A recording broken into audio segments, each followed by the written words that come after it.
washabihi ajma'in. Okay, jadi untuk minggu yang ke-8 pada minggu cuba berkongsi berkaitan syariah Islam ataupun syariat Islam iaitu kita akan cuba berkongsi berbincang berkaitan maqasid syariah. Yang kedua kepentingan syariah dalam kehidupan dan yang ketiga khilafiyah. Okey. Sebelum kita mulakan kita tengok dulu kenapa Islam kenapa Islam sebagai satu-satunya agama yang kita mesti anuti dan kita ikuti dalam kehidupan kita di dunia ini. Iaitu yang pertamanya kerana manusia ialah makhluk yang lemah. Sebagaimana telah diterangkan sebelum ni, manusia itu manusia yang lemah. Kenapa lemah? Kerana kalau kita bandingkan dengan makhluk yang lain, banyak lagi makhluk lain yang lebih kuat daripada manusia. Contohnya kalau manusia kena hempak dengan gunung, manusia dah mati. Lemah manusia. Manusia kena kejar atau kena pijat dengan gajah, manusia pun dah mati. Gajah lebih kuat daripada manusia lah dari segi kekuatan. Yang kedua, kerana manusia itu perlu Islam kerana sangat memerlukan panduan. Manusia memerlukan panduan kerana manusia tak tahu perkara yang akan datang, apa yang baik, apa yang tidak baik untuk dirinya, maka manusia memerlukan panduan. Jadi panduan yang terbaik untuk manusia itu ialah panduan yang diciptakan oleh pencipta kita lah, iaitu Allah Subhanahu Wa Taala. Biasanya contoh yang biasa kita dengar daripada orang-orang yang ceramah ke, seumpama macam kereta. Kereta tu dicipta atau diciptakan oleh pencipta kereta lah. Jadi pencipta kereta tu lebih tahu tentang apa yang baik, apa yang tidak baik, apa yang sesuai, apa yang tidak sesuai untuk kereta yang diciptakannya. Lalu pencipta tu mengadakan atau mewujudkan manual book, buku panduan untuk kereta. Jadi begitu juga kita macam manusia. Jadi Allah tu menciptakan manusia. Jadi Allah tahu apa yang baik, apa yang tidak baik untuk manusia. Jadi Allah hantarkan panduan untuk manusia ikuti supaya manusia itu terpandu kehidupannya ke arah yang lebih baik dan ke arah yang menepati apa yang sepatutnya manusia kerjakanlah. Iaitulah Al-Quranul Karim. Jadi firman Allah SWT dalam surah Al-Jasiyah yang bererti pada keseluruhannya kami jadikan engkau wahai Muhammad SAW dan utuskan engkau menjalankan satu jalan yang cukup lengkap dari hukum-hukum agama, maka turutlah akan jalan itu dan janganlah engkau menurut hawa nafsu orang-orang yang tidak mengetahui perkara yang benar. Ini surah Al-Jasiyah. Jadi sebelum kita pergi berkaitan maqasid ni, ada beberapa istilah dalam syariat Islam ni yang biasa kita akan jumpa. Kalau kita belajar tentang syariat Islam, kita tidak terlepas daripada perkataan-perkataan atau istilah-istilah inilah. Yang pertamanya fiqh. Orang Melayu kata fiqh lah. Dalam bahasa Arab fiqh. Jadi fiqh dari segi bahasanya ialah faham. Mengetahui atau pintar. Faham. Jadi fiqh itu ialah faham. Dari segi istilahnya ialah ilmu yang digunakan untuk memahami syariat. Ilmu yang digunakan untuk memahami syariat Islam. Iaitu menentukan sama ada suatu perkara itu dihukumkan sebagai wajib, halal, haram, sunat, harus dan makruh. Jadi fiqh ni ialah cara bagaimana kita memahami syariat itu untuk mengetahui suatu perkara itu dihukumkan sebagai wajib, halal, haram, sunat, harus atau makruh. Setiap perkara, setiap perbuatan yang berlaku pada setiap manusia itu tidak lari daripada 5 perkara ni. Sama ada ianya wajib seperti solat, puasa ataupun haram. Haram tidak boleh dibuat. Contohnya makan makanan-makanan yang diharamkan, makan anjing, makan babi kan, minum arak, ataupun sunat, ataupun harus ataupun makruh. Jadi para ulama Islam ni yang amat mahir atau dalam mempunyai kepakaran dalam ilmu fiqh ni, mereka telah mengeluarkan atau menyusun hukum-hukum berserta hujah dari segi dalil-dalilnya yang terperinci yang diambil daripada Al-Quran ataupun hadis untuk memudahkan umat Islam memahami dan melaksanakan syariat Islam. Itu fiqh. Itu yang dikatakan sebagai fiqh lah, memahami. Kemudian yang kedua hukum. Dalam syariat Islam juga ada hukum. Hukum tadi terbit daripada fiqh tadilah, kefahaman-kefahaman tentang ayat Allah dan hadis Nabi Muhammad SAW. Jadi hukum tu ialah arahan Tuhan, arahan yang mesti dipatuhilah, arahan khitab. Dalam bahasa Arab khitabullah, arahan Allah yang berkait dengan perbuatan mukallaf. Mukallaf ni orang Islam lah, mukallaf. Syarat-syarat mukallaf ni dia mestilah berakal. Orang yang berakal tu dia mukallaf lah. Mukallaf ni yang dipertanggungjawabkan. Jadi Hukum tu ialah arahan Tuhan yang berkait dengan perbuatan mukallaf, iaitu perbuatan orang yang dipertanggungjawabkan, yang diperolehi terus daripada nas Al-Quran atau As-Sunnah. Itulah ialah hukum. Kemudian undang-undang Islam. Undang-undang Islam ni ialah ketetapan syariat yang telah mengalami proses ijtihad. Ijtihad secara halus serta ditetapkan oleh Badan Perundangan Negara Islam sebagai yang dilaksanakan di negara berkenaan. Jadi itu undang-undang Islam. Satu ketetapan yang mesti diikuti, dipatuhi oleh orang Islam setelah perkara tersebut mengalami proses ijtihad. Ijtihad ni pandangan ulama. Pandangan ulama berkaitan satu isu, sesuatu perkara yang baru berlaku dalam kalangan umat Islam. Ataupun fatwa lah. Fatwa. Okey, kemudian kita masuk pada topik minggu ni, iaitu maqasid syariah. Maqasid syariah, dua daripada perkataan bahasa Arab lah. Okey, jadi maqasid syariah tu gabungan dua perkataan, maqasid, maqasidun dalam bahasa Arab je, dan syariah. Jadi kedua-dua ni ada maksud yang tersendirilah. Jadi maqasid tu ialah kata jamak. Kata jamak ni plural lah. Dia punya singular dia maqsad. Maqsadun, maqasidun. Dia punya jamak dia. Iaitu kata terbitan daripada kata kerja dalam bahasa Arab. Kata kerja ni kira kata fa'il lah. Fa'il. Qasada, yaqsidu, qasdan dan maqsad. Maqsad. Qasad ni dalam bahasa Arab mempunyai beberapa pengertian atau beberapa maksud, iaitu mendatangi sesuatu dan menghala ke arahnya. Qasad. Mendatangi sesuatu. Mendatangi sesuatu dan menghala ke arahnya. Ataupun tujuan. Tujuan tu biasanya kita akan datang kepada dia dan kita menghala ke arah tujuan itu. Qasad tu tujuan lah. Kemudian yang kedua diartikan sebagai lurus dan tidak bengkok. Qasad tu ialah jalan lurus dan tidak bengkok. Orang yang mempunyai tujuan, mempunyai matlamat, mempunyai fokus dia tidak akan bengkok ke sana ke sini. Dia akan terus menuju kepada apa yang dia telah qasatkan atau kepada apa yang telah dia fokuskan. Jadi dikatakan dalam bahasa Arab, tariqun qasidun. Jalan yang lurus. Tariq tu dalam bahasa Arab bermaksud erti jalan, qasid yang lurus atau mudah untuk dilalui. Yang ketiga diartikan juga sebagai adil, pertengahan dan tidak melampau, dan yang keempat diartikan juga sebagai memecahkan ataupun pecahan. Okey, jadi syariah pula, tadi maqasid syariah pula ialah bererti dari segi bahasanya jalan agama atau manhaj. Kita telah bincang sebelum ni. Manakala istilah pula dari segi istilah ataupun dari segi maksud yang dikehendaki dalam kita punya perkongsian ni ialah sebagaimana yang dikatakan oleh Dr. Yusuf Al-Qaradawi, syariat atau syariah itu ialah perkara yang merangkumi hukum-hukum Allah terhadap seluruh perbuatan manusia, sama ada berbentuk halal atau haram atau makruh atau sunat, ia disampaikan oleh Rasulnya yang terkandung dalam Al-Quran dan Al-Hadis, serta dalil-dalil pecahan daripadanya seperti Al-Qiyas dan dalil-dalil lain. Itulah dia syariat, syariat Islam. Bila digabungkan maqasid dan syariah, maka ada beberapa pandangan lah. Ramai ulama menyatakan pandangan apa yang dikatakan sebagai maqasid syariah, gabungan daripada dua perkataan maqasid dan syariah.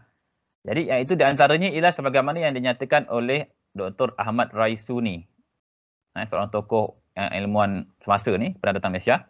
Beliau mengatakan maqasid syariah itu ialah tujuan-tujuan yang ditetapkan oleh syariah untuk direalisasikan bagi kemaslahatan manusia. Tujuan-tujuan. Jadi maqasid syariah itu ialah tujuan-tujuan yang ditetapkan, yang diketahui selepas dikaji oleh ulama-ulama, yang mana tujuan-tujuan tersebut dilaksanakan, perlu direalisasikan untuk mencapai kemaslahatan manusia. Kemaslahatan ni manfaat untuk manusia lah. Okay, apa pentingnya maqasid syariah dalam kehidupan? Okey, maqasid syariah tu seperti dinyatakan tadi, tujuan-tujuan itu ialah untuk memelihara kemaslahatan manusia. Ini tujuan utama dia, memelihara kemaslahatan manusia. Macam mana memelihara kemaslahatan? Okey, cara memelihara kemaslahatan ialah yang pertama untuk memberi manfaat dan kebaikan kepada manusia. Yang kedua untuk menghalang manusia tadi daripada mengalami mudarat ataupun keburukan.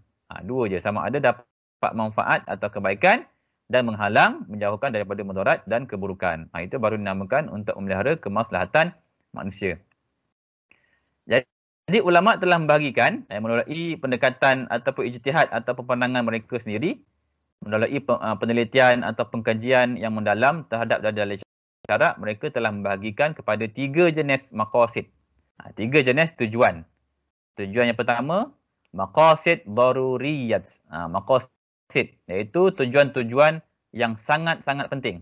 Yang paling utamalah, iaitu perkara-perkara yang menjadi keperluan manusia dan menjadi asas kepada kehidupan mereka. Jika keperluan ini tidak dipenuhi, kehidupan mereka akan menghala atau menuju ke arah kehancuran. Maknanya maqasid yang sangat penting. Keperluan asas ini ialah agama, nyawa, akal, keturunan dan harta. Maksudnya ada 5 lah.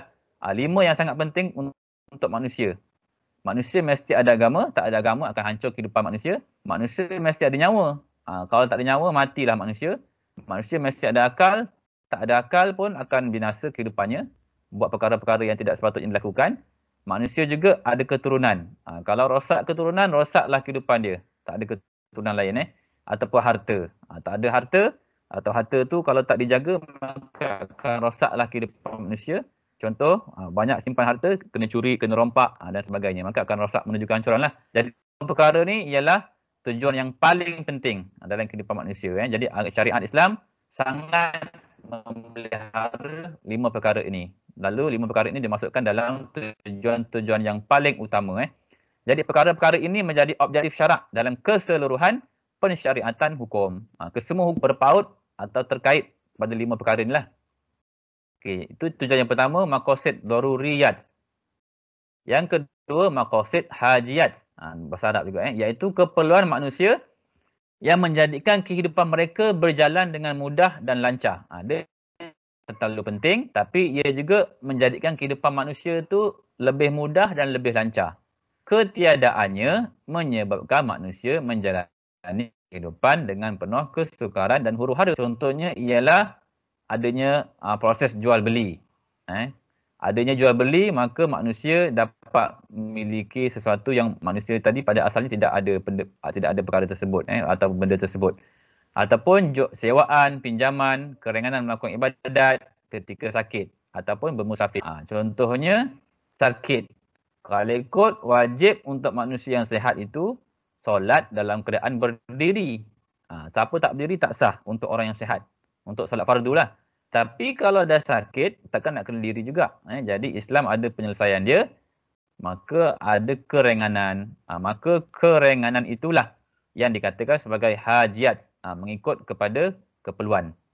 Maknanya boleh duduk ataupun sebagainya lah. Ikut pada peringkat-peringkat yang tertentu lah. Kemudian perkara-perkara ini menyokong hajiyat seperti yang dinyatakan di atas. Perkara hajiyat ini. Tujuan yang kedua ni, tujuan hajiyat, menyokong tujuan yang utama tadi. Contoh macam yang saya beri contoh tadi, solat. Solat itu agama, menjaga agama. Jadi menjaga agama wajib. Rukun yang pertama, yang paling utama.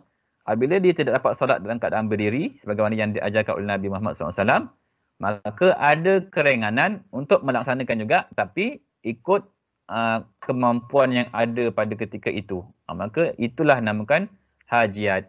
Sebagai sokongan terhadap tujuan yang pertama tadi. Okay, jadi yang ketiga, maqasid tahsiniyat. Tujuan-tujuan tahsiniyat, iaitu keperluan sampingan dan pelengkap yang menjadikan kehidupan manusia lebih kemas dan selesa. Kehidupan manusia lebih kemas dan selesa.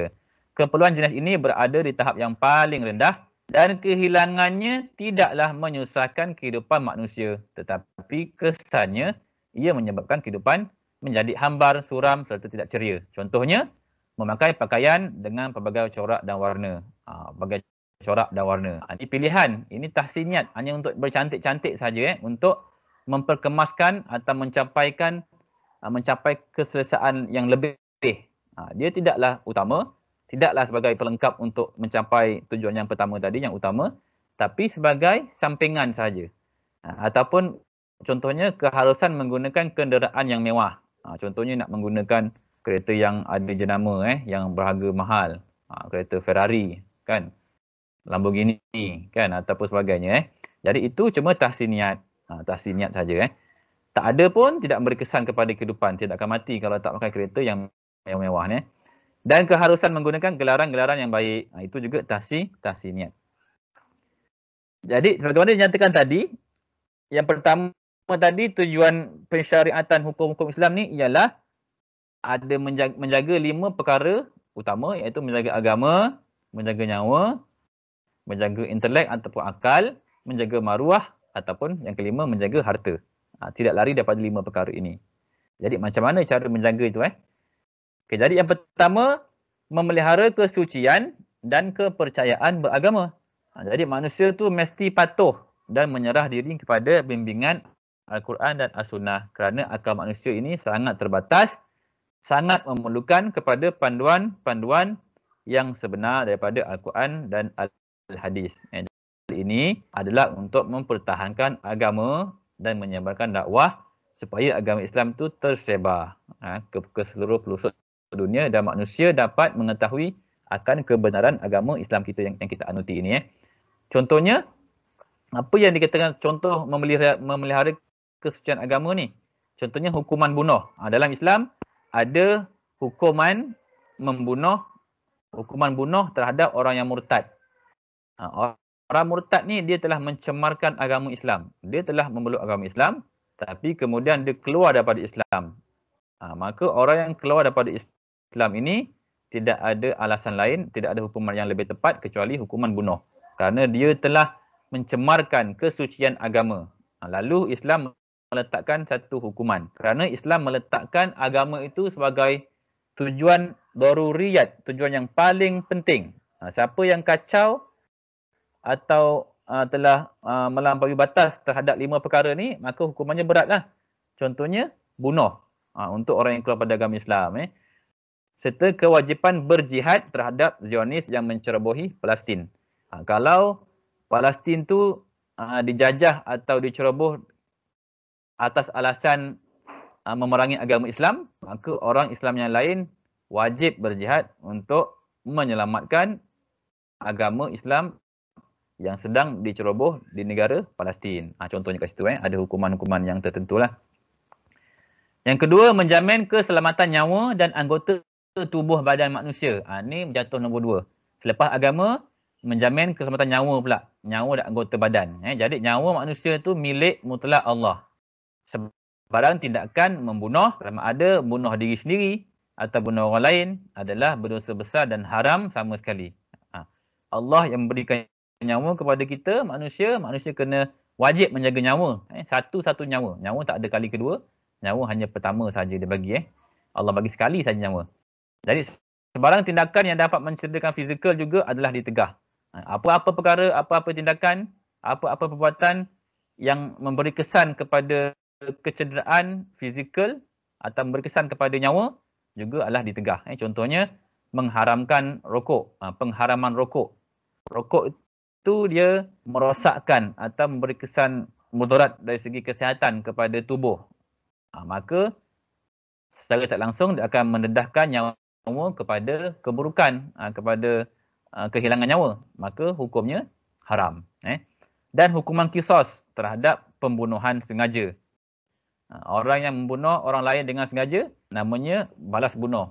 Dalam bahasa Arab nama qisas, kena ada balas bunuh atau mencederakan anggota orang yang lain. Kalau ada yang belajar tentang bab jenayat masa soal agama, ada menerangkan kat Johor ni ada soal agama. Siapa yang bab jenayat, contohnya orang yang menghilangkan gigi orang lain. Tumbuk, contoh seorang A tumbuk orang lain, B tiba-tiba hilang satu gigi dia, cabut. Gigi kekal cabut. Gigi yang cabut tu ada hukuman dia.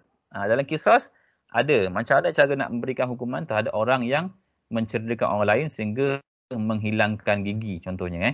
Itu yang kedua, memelihara nyawa dan anggota tubuh pada manusia. Yang ketiga, menjamin kemurnian fikiran dan kewarasan akal. Menjaga akal. Jatuh nombor 3. Selepas agama, selepas nyawa, baru akal. Akal menentukan hakikat kemanusiaan, kewajipan pelaksanaan ibadat dan hal-hal lain bergantung kepada kemampuan akal manusia. Akal yang waras akan menjadikan manusia itu bergerak atau menjalani kehidupan dengan lebih baik. Hukum wajib solat atau hukum kewajipan melaksanakan apa-apa jua ibadat yang diwajibkan ke atas orang Islam bergantung kepada akal. Sebab tu syarat utama atau wajib, syarat sah solat mesti berakal. Syarat sah puasa pun mesti berakal. Orang yang gila tak wajib nak semayang. Orang yang gila juga tidak wajib puasa. Orang yang gila juga tidak wajib buat apa-apa kewajipan. Sebab dia tidak ada akal. Jadi akal sangat penting dan jatuh nombor 3 dia punya keutamaan dia dalam syariat memeliharanya. Jenayah akan disabitkan oleh syarak jika ia dilakukan dalam keadaan sedar dan waras akal fikirannya. Orang yang waras, orang yang rasional otak dia, fikiran dia akan dijatuhkan hukuman jika sabit melakukan kesalahan. Sebab tu kalau kita pada mahkamah-mahkamah, orang yang diisytiharkan ada sijil kelayakan ataupun sijil bukti daripada hospital pakar sakit jiwa, hospital gila, tiba-tiba dia membunuh orang, maka dia terlepas daripada dikenakan hukuman gantung. Bunuh secara sengaja. Sebab dia tidak ada akal atau dia tidak waras. Contohnya arak dan dadah diharamkan kerana ia boleh merosakkan kewarasan akal fikiran manusia. Apa-apa jua yang merosakkan akal akan dihukumkan haram. Contohnya arak, dadah, ataupun lepas ni ada perkara-perkara lain yang merosakkan akal manusia pun dikirakan sebagai haram. Yang ketiga, menjaga kewarasan akal. Yang keempat, menjaga kehormatan atau menjamin kehormatan dan maruah diri. Maruah diri atau kehormatan manusia ni jatuh nombor 4. Apa-apa yang merosakkan maruah diri seorang akan dikenakan hukuman yang berat juga. Allah SWT telah memperundangkan cara yang terbaik untuk memelihara pembentukan keluarga yang sempurna.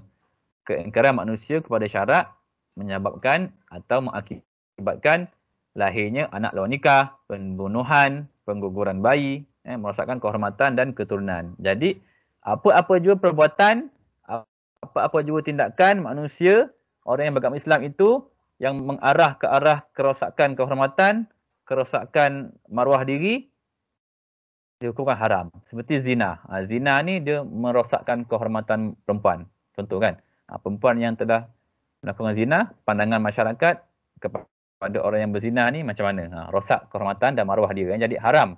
Liwat juga haram, lesbian juga haram, homoseksual juga haram. Senang cerita LGBT lah yang pernah dikongsikan sebelum ni. LGBT itu juga adalah haram. Satu contoh tindakan haram. Kerana telah mencemar kehormatan dan maruah diri. Yang menjadi tujuan atau fokus utama syariat Islam. Seterusnya, menjamin usaha pemilikan dan penguasaan harta. Harta merupakan sesuatu yang penting dalam kehidupan manusia. Mencari rezeki yang halal wajib. Hukumnya sama ada diri sendiri atau nafkah untuk keluarga. Islam melarang pencerobohan hak harta orang lain. Apatah lagi jika disertai dengan kekerasan, penggunaan senjata dan mencederakan mangsa. Mencuri dan merompak. Harta sangat penting. Sebab tu Islam meletakkan hukuman berat untuk orang yang mencuri harta orang lain ni. Sebab dia telah mencemar, menceroboh hak orang lain. Orang lain kerja susah-susah, mengumpul harta. Dengan mudahnya pencuri perompak ni ambil curi. Maka dihukumkan potong tangan. Potong tangan tu berat juga. Hukuman berat untuk orang yang mencemar 5 tujuan utama syariat Islam. Yang kelimanya ialah berkaitan harta.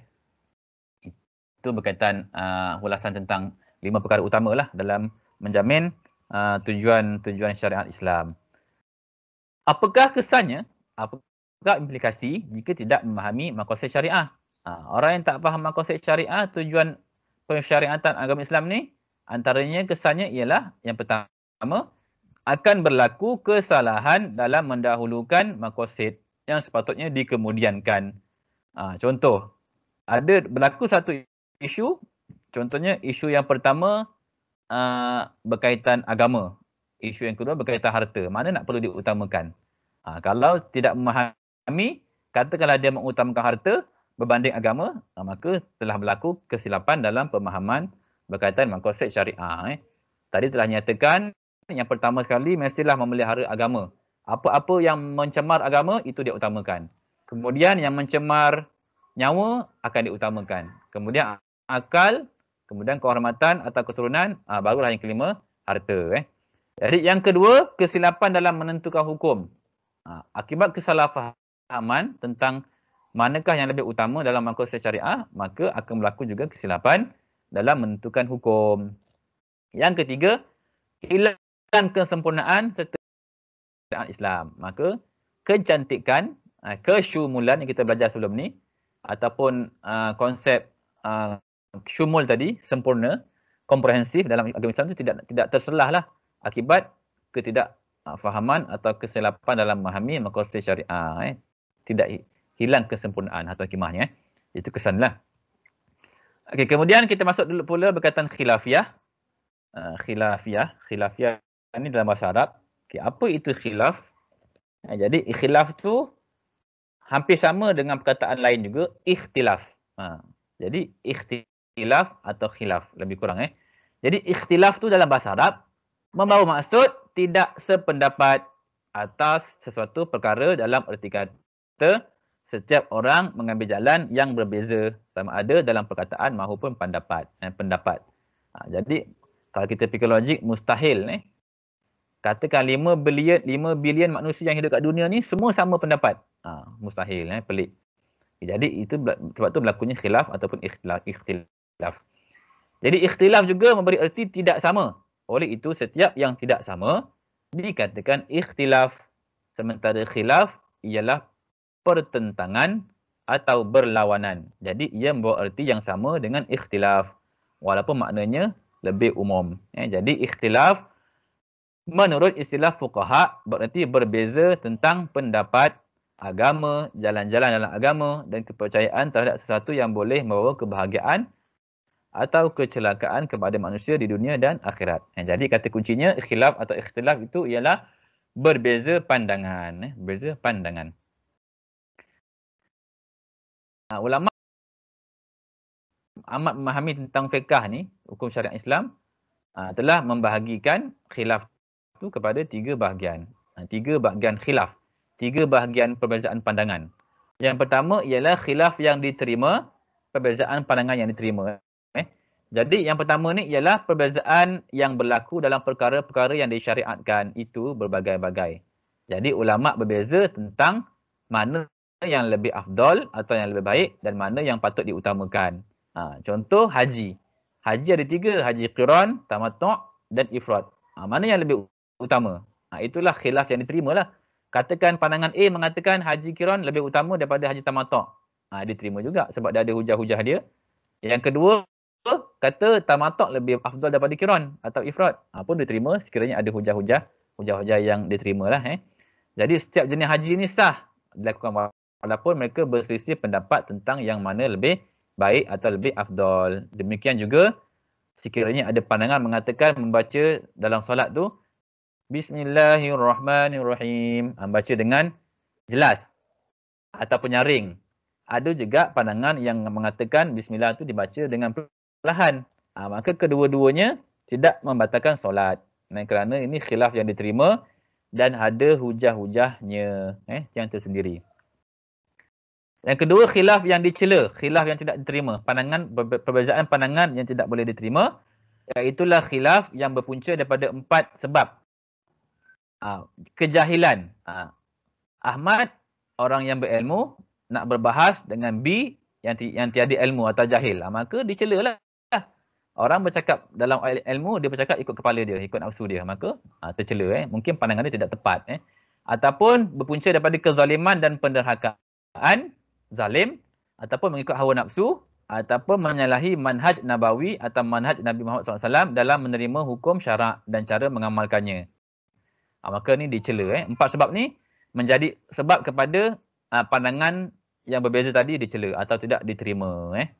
Kemudian khilaf yang ketiga, khilaf yang harus dan dapat diterima akal, iaitu hanya khilaf yang berlaku dalam kalangan ulama mujtahidin.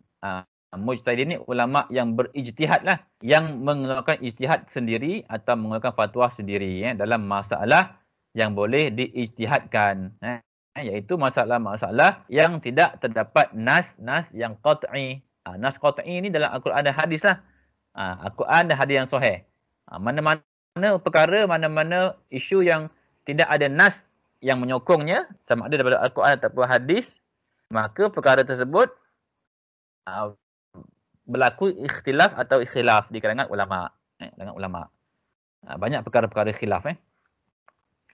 Okey. Namun demikian, khilaf ini dapat diterima, mesti ada syarat-syaratnya. Ada 4 syarat. Yang pertama, hendaklah khilaf tu berlaku dalam kalangan ulama sahaja. Bukan orang awam macam kita. Kalau kita orang awam, tidak mendalami ilmu fiqh, ilmu syariat, tiba-tiba nak melakukan khilaf, nak menyatakan pandangan kita tentang suatu hukum, maka dicelalah pandangan tu sebab kita tidak ada ilmu. Yang pertama, mestilah di kalangan ulama. Ada kelaikan dalam agama.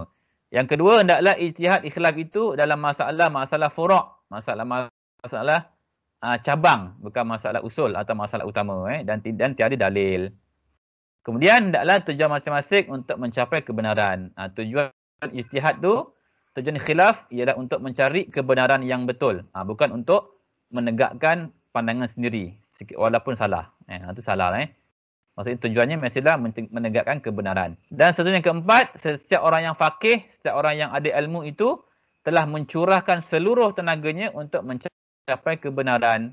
Dia memerah otak lah orang kata. Dia memerah otak untuk menyelesaikan satu isu yang berlaku untuk umat Islam. Sebab tu dikatakan macam Imam Syafi'i itu, dia dapat menyelesaikan masalah umat dalam tidur dia. Macam mana dia dapat selesaikan masalah? Maksudnya dia tidak betul-betul tidur lah. Seperti Imam Syafi'i dikatakan tidur dia tu dapat menyelesaikan masalah sebab dia berfikir. Seluruh tenaga tidur pun masih lagi memikirkan tentang masalah untuk umat Islam. Maksudnya dia mengerahkan seluruh tenaga dia, keringat dia, keupayaan dia, keilmuan dia untuk menyelesaikan isu-isu tertentu dalam kalangan umat Islam. Itu khilaf yang ketiga lah. Okey, itu